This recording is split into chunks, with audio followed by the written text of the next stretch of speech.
নিবন্ধনের আগে মার্সিডিজ আর BMW আর helicopter করে যাও, আর টাওয়ারের 2 তলা বিল্ডিংয়ে অফিস করে বসে থাকো, সেই টাকার হিসাবও গ্রহণ করতে হবে। এবং সমস্ত রাজনীতিকে পরিষ্কার খালি বয়ান দিয়ে হয় না। আওয়ামী লীগের তো তার বয়ান তৈরি করেছিল, মুক্তিযুদ্ধটাকে একক ব্যক্তি এবং একটা মাত্র দলের কৃতিত্ব হিসেবে তারা দলটাকে চিরস্থায়ীভাবে ক্ষমতায় অধিষ্ঠিত করার জন্য পরিকল্পনা দিয়েছিল এবং রাজনৈতিক পরিচালনার দর্শন হিসেবে এইটা চালু করেছিল শেখ হাসিনা।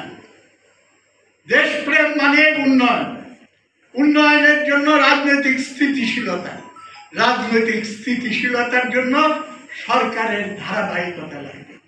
তার মানে কি, বারবার দরকার, চিরদিন দরকার আওয়ামী লীগের সরকার, বারবার দরকার শেখ হাসিনার সরকার। দেখেন কি কাজে করেছে, দেশপ্রেমের সঙ্গে চিরদিন আওয়ামী লীগকে ক্ষমতায় রাখতে হবে। চুরি করে হোক, রাতের ভোট করে হোক, গুলি করে হোক, 100 জন লোককে পুলিশ যদি মেরে ফেলে বলবে যে সাব্বাস, চিরদিন দরকার আওয়ামী লীগের সরকার, এইটাকে করার জন্য তুমি 100 জন লোককে মেরে ফেলছ, এইটা একটা দেশপ্রেমিক কাজ। তুমি কয়েকশো কোটি দিয়ে লুটপাট করে ক্যাডার বাহিনী পালছ, সেটা একটা দেশপ্রেমিক কাজ করেছে। এটাই হলো ফ্যাসিবাদী চিন্তার জন্মদেয়। এবং যতদিন অর্থনৈতিক ব্যবস্থায় আমরা রূপান্তর না ঘটাচ্ছি, বাজার অর্থনীতি বাজার রাজনীতির জন্ম দেবে, সব কিছু কেনা বেচার সামগ্রী হবে এবং সেই গড্ডালিকায় প্রবাহিত হলে আমরা দেশকে উদ্ধার করতে পারব না।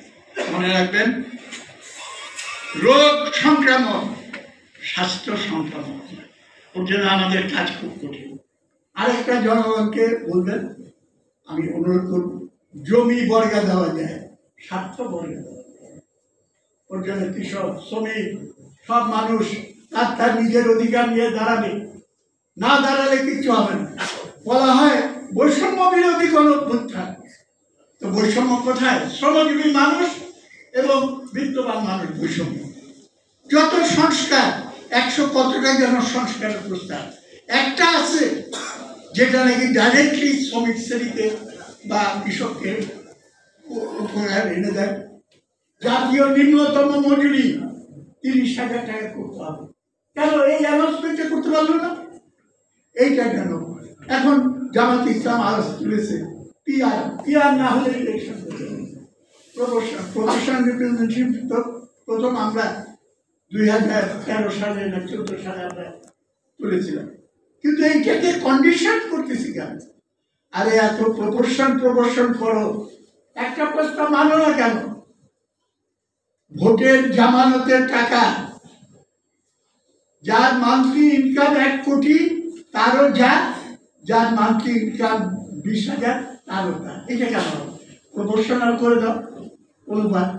1 কোটি আলাগে তার জামানত দিতে হবে 10 লক্ষ টাকা, আর যে 20,000 টাকা কামাই করে তাকে জামানত দিতে হবে প্রপোর্শনালি, যা হয় 2,000 বা 5,000 টাকা, এটা করবে না। সুতরাং লেভেল প্লেইং ফিল্ড, এই কথাটা বলা হয়, কিন্তু হয়তো কেউ মনে করতেছে আমাদের খোঁজ খবর না হবে। আমি আপনাদের দৃষ্টি আকর্ষণ করে বলতে চাই, এই যে নতুন কিংস পার্টি হয়েছে, তারা কি মনে করেছে আমরা যারা কি বলে রেজিস্টার্ড ইলেকশন কমিশনের সঙ্গে নিবন্ধিত রাজনৈতিক দল, বছর বছর আমাদের হিসাব দিতে হয়, অডিটেড রিপোর্ট, নতুন যারা নিবন্ধন পাবে, আমি ইলেকশন কমিশনকে বলবো খালি নিবন্ধনের পরে হিসাব নিলেই চলবে না। নিবন্ধনের আগে মার্সিডিজ আর BMW আর হেলিকপ্টার করে যাও, আর টাওয়ারের 2 তলা বিল্ডিংয়ে অফিস করে বসে থাকো, সেই টাকার হিসাবও গ্রহণ করতে হবে। এবং সমস্ত রাজনীতিকে পরিষ্কার